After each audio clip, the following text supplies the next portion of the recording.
Right now we're going to welcome Amanda Volner. She is from Beckham County. She's doing revolutionary things there. We're excited to hear her talk about her plans for her rural area. Please make her feel welcome.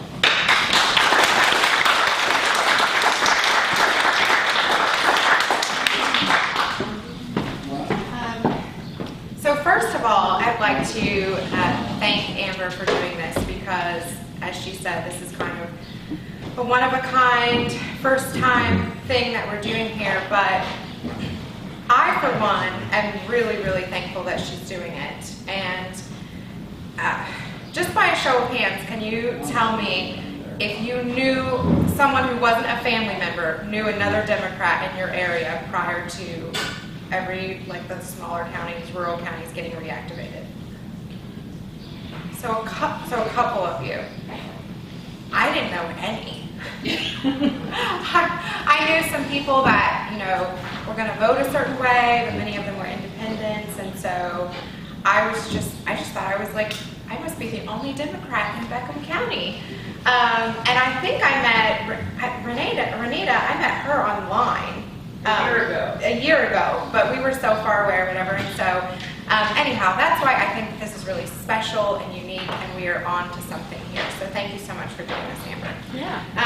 Just to introduce myself, Amber already said my name is Amanda Volner. I am the chair of the Beckham County Democratic Party, and I have been a grassroots organizer for the last couple of years.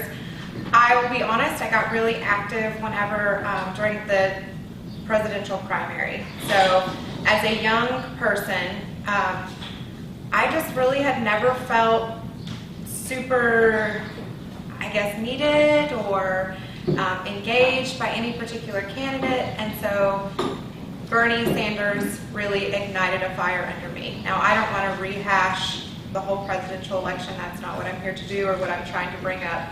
But I will say that as a young person, that is something that fired me up. And that fire is still lit, and I am still feeling that sense of urgency today.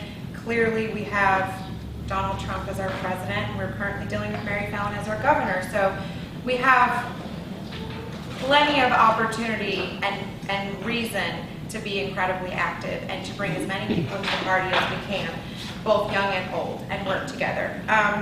So the reason that Amber invited me here today is her and I have gotten kind of close working together in CD3 as chairs of our party, and I've shared with her a little bit about my strategy. So I believe strongly that in rural counties specifically, that if we have a strategy of our own and every single county is planning their work and then working the plan, then that's how we become successful. And that's how we really start to take back not only our own counties, but we start to take back our state and our nation by one election at a time. So there are two things that the GOP has that we currently don't have. They have power, and they have a lot of money. We have some money. We don't have that kind of money. But what we do have, however, are hard workers and a tremendous sense of urgency. What we're experiencing in this room right now, I can assure you from the connections that I have through technology with Democrats across the entire country, this is happening everywhere. And so we should be encouraged, not discouraged, that we are not the only ones that are engaged, we are not the only ones that feel the sense of urgency, and we are not the only ones that are doing the hard work that it's going to take to win. So I believe through strong leadership, consistent messaging, and a dynamic strategy, we can take back, like I said, our county first, then our state, and our country. So how do we do this? I've been working on this strategy for the last couple of months now, really trying to figure out what's different about rural counties versus urban and suburban counties, and how do we change things? How do we make that gradual shift? So in phase one of the strategy, there's a couple of different things that fall under it. So the first one is what I like to call DEM Enter, voter registration. So my precinct officers and county officers in here. Awesome, so tons. So you all should have been given van access at least by this week or probably next week. You should have it. With that tool, you're going to be able to look up some really valuable information that will help enable you to gather some of these things that you're going to need to know. But you can also just Google what your voter registration is for your county, and you can look at voter history, and you can see how many Dems are registered, and you can look at your population, and you can figure out, well, if our population is 24,000 and we only have 11,000 registered voters, then you have, roughly 12,000, give or take, voters that can be registered. Some can't because of felons and whatnot, but felonies or whatnot. But anyhow, so you know that you have this huge pool of potential that's just waiting for you. So with that said, I want to talk about young people for a second. When I was going to SWASU, I'm a recent graduate, by the way, but I was commuting from Elk City to Southwestern Oklahoma State University in Weatherford. And part of what we were able to do was just start doing voter registration drives on our campus. So Nonpartisan, we started there, and I believe we registered around 200 new voters, and almost all of them registered as Democrat or Independent. And what we found through these conversations with these young people is even if they felt like they needed to register Republican because of their family roots or the way that they were raised, many of them would tell us, well, I'm just going to register a Republican because that's what my parents want me to do, or I'm fiscally responsible, but I actually lean more socially liberal. I'm okay with, my gay friend, or my friend that might, be a lesbian, or whatever the case may be. And so through these conversations, you start to realize that there's some potential there to shift the conversation. And so even if they registered as independent, just knowing how they're likely going to vote with us on many issues, and knowing that we've opened that conversation with them, and the more that these young people begin to develop these relationships with their friends on campus and say, well, that's my African American friend, or that's my Muslim friend, and I don't like seeing the things that are happening to them, then you can start to talk about how economic oppression works. And when you can start to talk about how economic oppression works, you can really start to change the way that they think about fiscal responsibility, or all of the fiscal things. So I say all of this just to say that there is an unbelievable amount of potential in bringing young people into the party and getting them registered to vote. And so part of our plan is to partner with Young Democrats of Oklahoma and start forming chapters across the entire state, especially in rural counties. The more young people that we can get, the more they're going to start bringing their friends in. And that will be one of, if not the largest voting blocks in 2018 and 2020. So we must do that. The other thing is just researching when and where you can hold voter registration drives. So if there's a rodeo, or if the library is going to have a book sale, these are all potential opportunities. As long as you are nonpartisan, you can hold voter registration drives. Additionally, if you can get them to do a mail-in ballot, we increase our chances of ensuring that they vote, because that ballot will just come to them naturally, and all they have to do is just look at the names and vote. So that increases our chances of getting, Democrats elected, or even in nonpartisan races, getting our candidates elected. So the second portion of this is fundraising. What we're planning to do in our county and many of the surrounding counties is set up consistent small contributions. So if you have 100 people that sign up to do, $5 a month even. That's $500 a month that you're accruing for your county. And there are a couple of different applications that you can use for this. The one that I think we're going to go with is called Anadot. It has the lowest amount of fees, and the reporting is a little bit better than like ActBlue. So what it will allow you to do is to really start to grow your fundraising. And the reason that I believe this to be so important is many of these rural counties have been largely inactive for a number of years. And so our toolbox is just pretty much empty. We need banners, we need buttons, we need t-shirts, we need tents, so that in every single one of these community events, I mentioned the rodeo because we're in Western Oklahoma, so I know we all have a rodeo. But there's plenty of other things, parades and other kinds of community activities. What I have found is that many Democrats in rural Oklahoma are quiet about being a Democrat. It's a scary thing. In a sea of red, it is scary to announce loudly and proudly, I am a Democrat.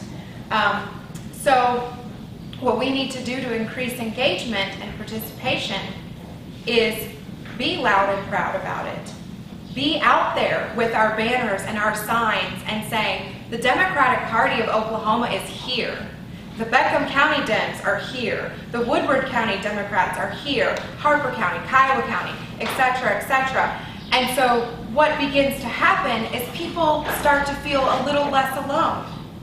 And they start to connect with one Dem and another Dem and another Dem until we have grown our base and we are coming out in droves to vote. We are coming out in droves to door knock and phone bank. And that's how we get our candidates elected. And not only that, but you can take solace in having someone who is like-minded. I mean, the night that Donald Trump was elected, I sat in my bedroom and I sobbed. I looked at my little girl sleeping and I thought, how are we ever going to get through this? And so this is it. We have to just join together and work together. And that's how we get through it and how we change it.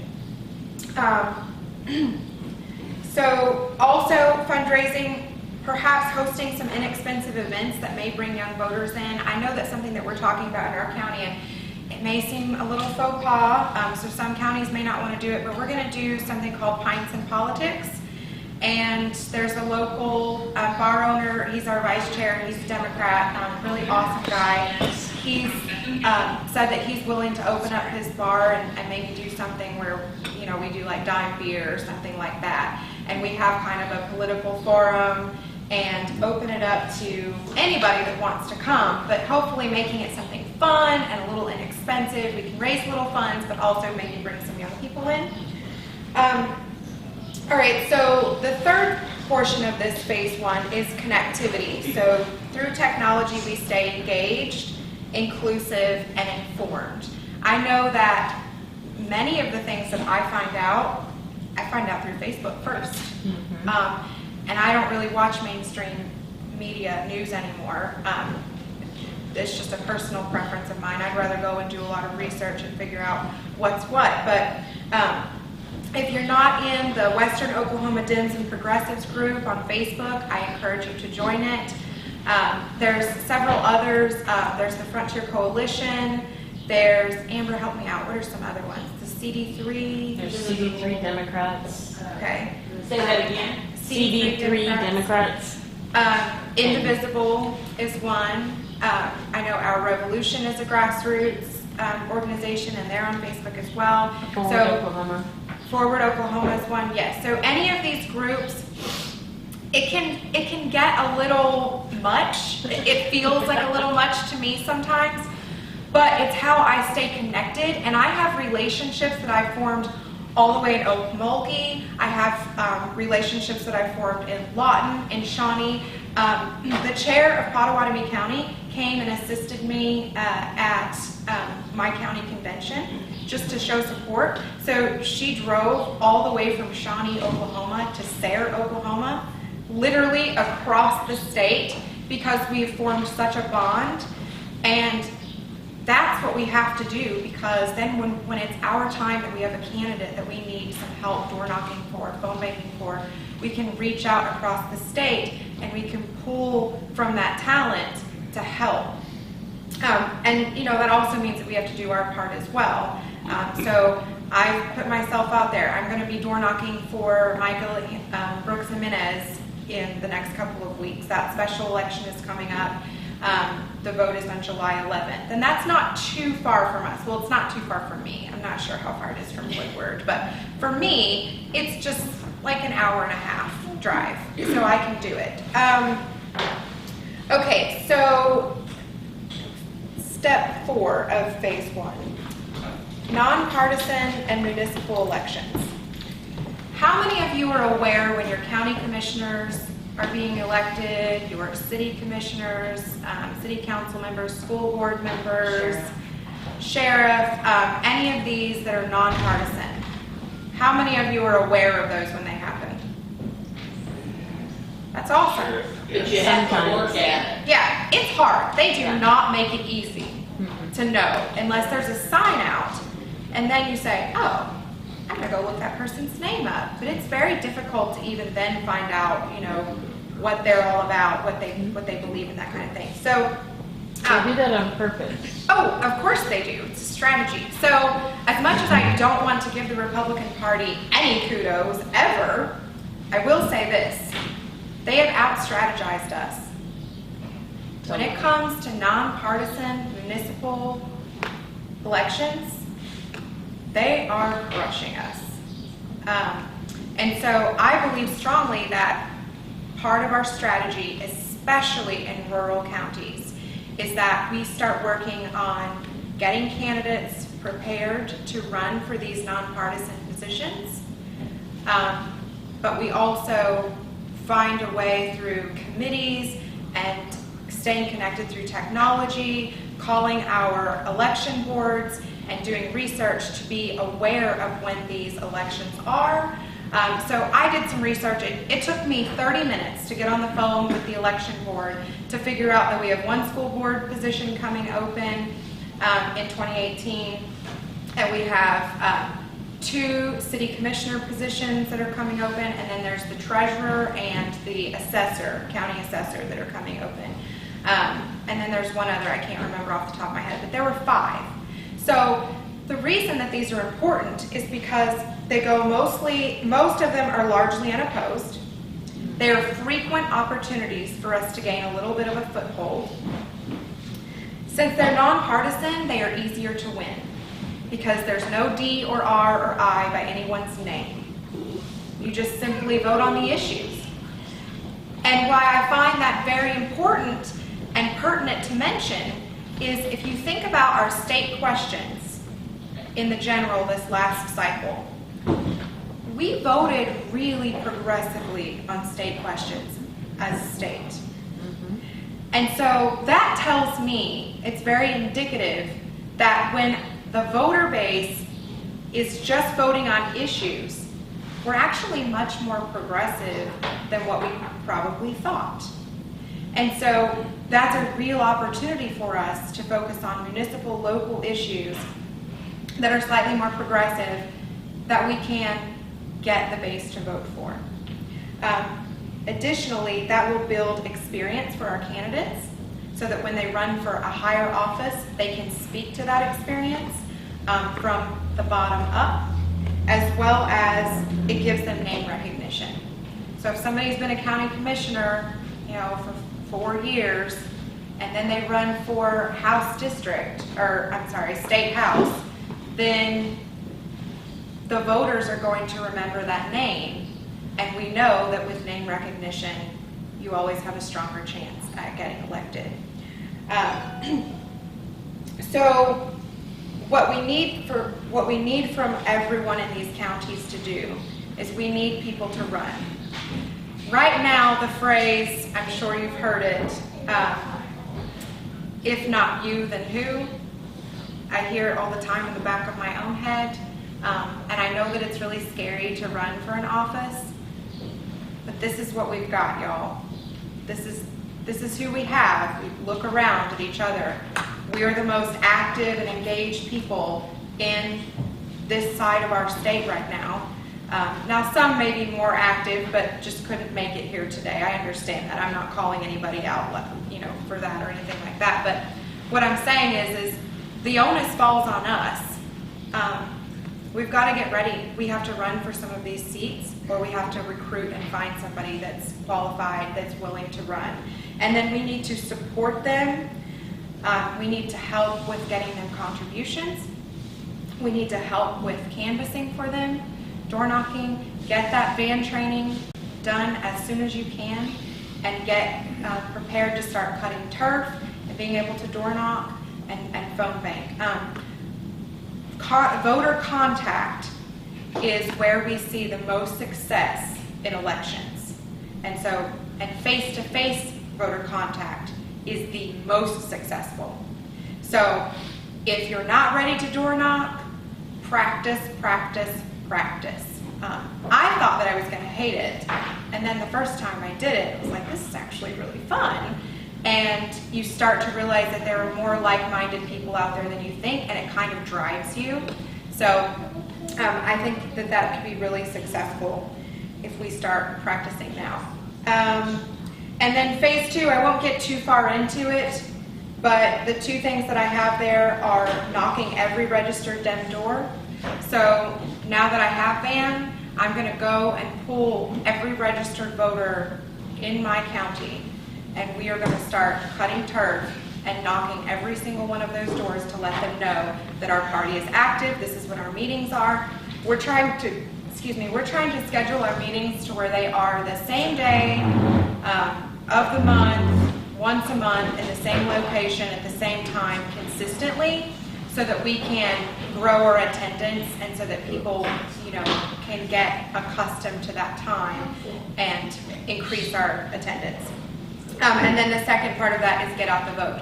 So I've already talked about, voter contact. So you first go in and talk about, what issues are important to you, and you maybe talk a little bit about your candidate, let them know that they're running, but then follow up with getting out the vote. And I have some strategies around that as well, but I think that I've talked your ear off. So that is all I have, unless you guys have any questions for me.